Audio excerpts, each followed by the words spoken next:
All right, I think I'm standing between you and the next break, so I'll try to keep this short, and I'll try to wake everybody up and get you out of the afternoon doldrums. Okay, I have 3 topics I want to cover. Well, 4 if you include the introduction. I'm going to talk about the purchase process a little bit so you can understand what's involved in an IPv4 process purchase. I'm going to talk about the last year in review and what's happened in the RIPE region. And lastly, I'm going to make some predictions for 2015 and what I think is going to happen next year, or this year, I guess, already. So first of all, by way of introduction, the first transaction that happened was way back in 2011 when Microsoft bought what was 9/16s from Nortel. And I was the director of engineering at Nortel at the time and orchestrated that first transaction. Since that time, we've seen a lot of transfers, surprisingly, and it's grown over time. And what we've seen is supplies, as Tom mentioned in the last presentation, we've seen supplies decline such that in the RIPE and APNIC regions, there are really not too many free supplies left anymore, and ARIN is on the bridge of run out. And what we've seen in the last year then is that the RIPE NCC region has had a robust trading market with almost 10 million IPs transferred between entities. And this is quite a bit more than in the other 2 regions that have transfers. APNIC has only transferred 3.75 million in 2014, and ARIN, even though they have free IPs available, they have transferred 3 million in the past year. So the purchase process, it looks a little complex, but it's actually not too bad. So you have an engineering exercise at the front where you define what needs to be purchased, and then what we do is we match the buyer and the seller in terms of block size, price, legal issues, and so on. And then there are some legal documents that happen. We have an NDA so that the parties are comfortable in talking with one another. We have some examination of the IPs so that technical issues are under control. IPs are not blacklisted, that kind of thing. The contract between the parties is called an asset purchase agreement. And then payment is usually in the UK under escrow or a solicitor account. And then the transfer is made from the seller to the buyer, and then the funds are released from escrow. And the last step after the transfer and the payment is that a bill of sale is provided between the seller, from the seller to the buyer. So what are the network engineering functions, which is probably a primary interest in this room? First, to determine the number of IPs needed, and then you play a key part in the budgetary approval. The costs you consider, the number 1 thing, of course, is the cost of the IPs, and the number 2 thing are your ongoing costs from the RIPE NCC. And there shouldn't be any broker costs to a buyer for the most part. The brokers usually just charge the seller some kind of commission level. It's much like a real estate transaction. That's my analogy. The policy considerations to think about are that there's no pre-approval process in RIPE region for transfers within the RIPE region, and it's the only region that has no pre-approval process. There are no inter-RIR transfers yet, but those of you who have followed my proposal to the RIPE NCC know that we're on the 3rd iteration of the policy, and I expect it to be implemented by April of this year, so that we'll be able to transfer between APNIC and ARIN to or from RIPE. And the last thing that's kind of important is that if you have IP space and you've just received it, you can't retransfer it within 24 months. The last point for engineers is to investigate the IPs, as I said, for blacklisting, recent spam use, and one of the sources that most companies use is senderbase.org. We have seen some issues with geolocators, that they take some time to be updated, so that's a factor to consider. Maybe two to 3 months I've seen on the outside to get those things updated. And then, of course, you want to check the RIPE registry against the seller organization documents to make sure that there's no hijacking of IPs going on. So negotiation points, I'm just going to gloss over this in the interest of time, but there's 4 main things you want to look at. You want to look at the price, the payment method, and as I said, escrow and solicitor accounts are big in the UK. You want to look at the legal venue for agreements, and in the UK it's usually England and Wales.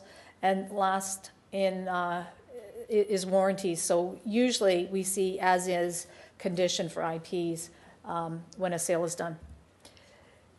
I do have a slide in the package, and you can see this online. I won't go through this in detail, but a lot of people ask me, you know, what does escrow mean? How does it work? So this shows the 4 parties to an escrow agreement and the 4 main steps to the escrow.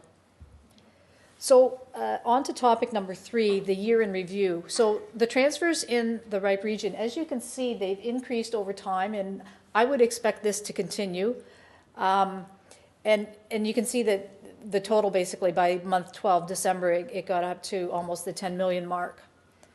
So should I take a pause here? Any questions on the number of IPs? Keep going. Okay. Now, the UK in specifically, you can see that there were a couple of blips in August and in November. One of those blips was mostly a company transferring within a subsidiary. That was the November blip.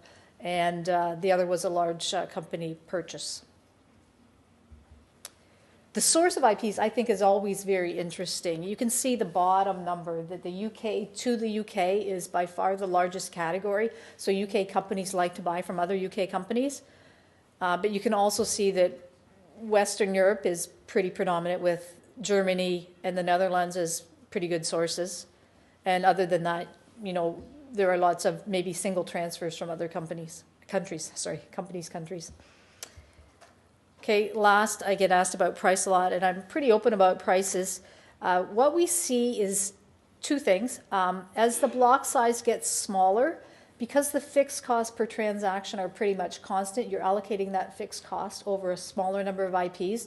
Therefore, the cost per IP goes up a little bit. So for a /16, we saw anywhere between $8.20 and $11.25 per IP. And then that increases as you go up to a /20 with 4,000 IPs, 4,096 IPs, so that the cost per IP is higher. And I'm going to conclude with a market outlook. It's interesting, we're only a couple of weeks into 2015, and we've suddenly seen a spike in prices in the first 2 weeks of the year. And I think there's a couple of things going on here. Supply is much less than demand all of a sudden in RIPE region in the new year.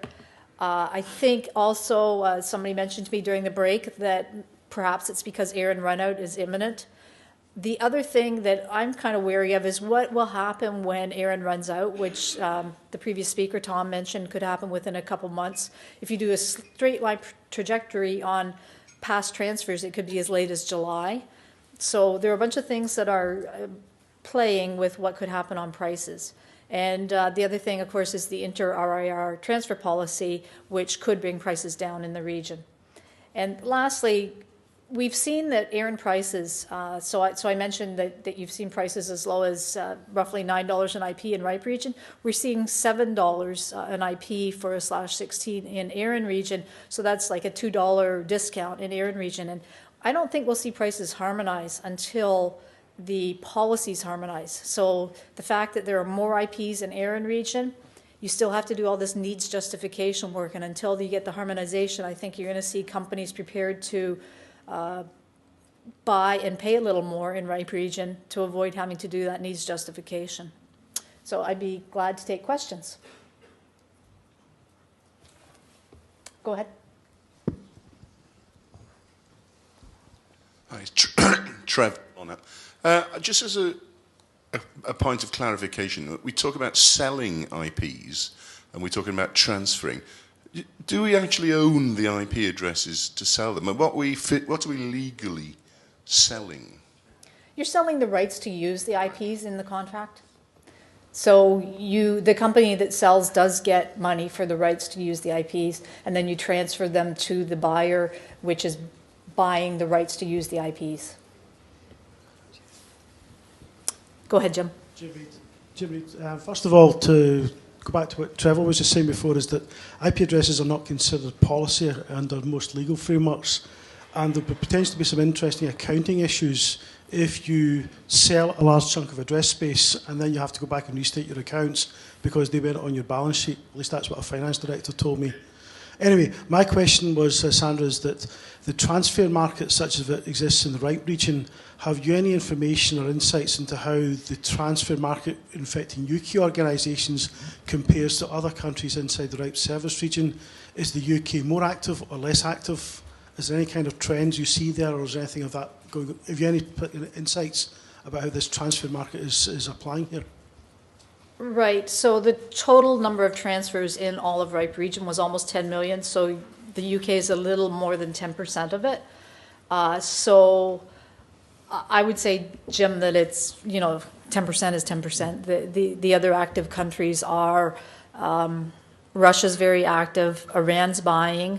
As a broker from the United States, I don't deal with, I can't deal with either Russia or Iran. But those countries are very actively buying from other brokers and companies. Okay. The other things I wanted, this is my 30-second commercial. I have pens to give away at my booth, and I'm doing a draw for an iPad, so please stop by and put your name in for the iPad draw. Oh, another question. Go ahead. Tim Chown. Although our university is doing things with V6, we have run out of global V4, although perhaps we should go knocking on Rob's door and see what's left in the Janet cupboard. But it struck me that recently we just put up a new building that cost around £100 million, and we're using Net 10 in it, where we could have probably spent £30,000 against the 100 million to have some new global addresses in use there if we'd done some kind of transfer. So it's interesting, the cost of the IPs against the cost of infrastructure if you're building something. I think I don't get too much into the business case between deployment of V6 versus V4, but I think that's what many companies are facing, and it's definitely an issue out there that I hear people like you talk about. Okay. Anybody else? Great. Thank you very much. Okay, thank you, Sandra.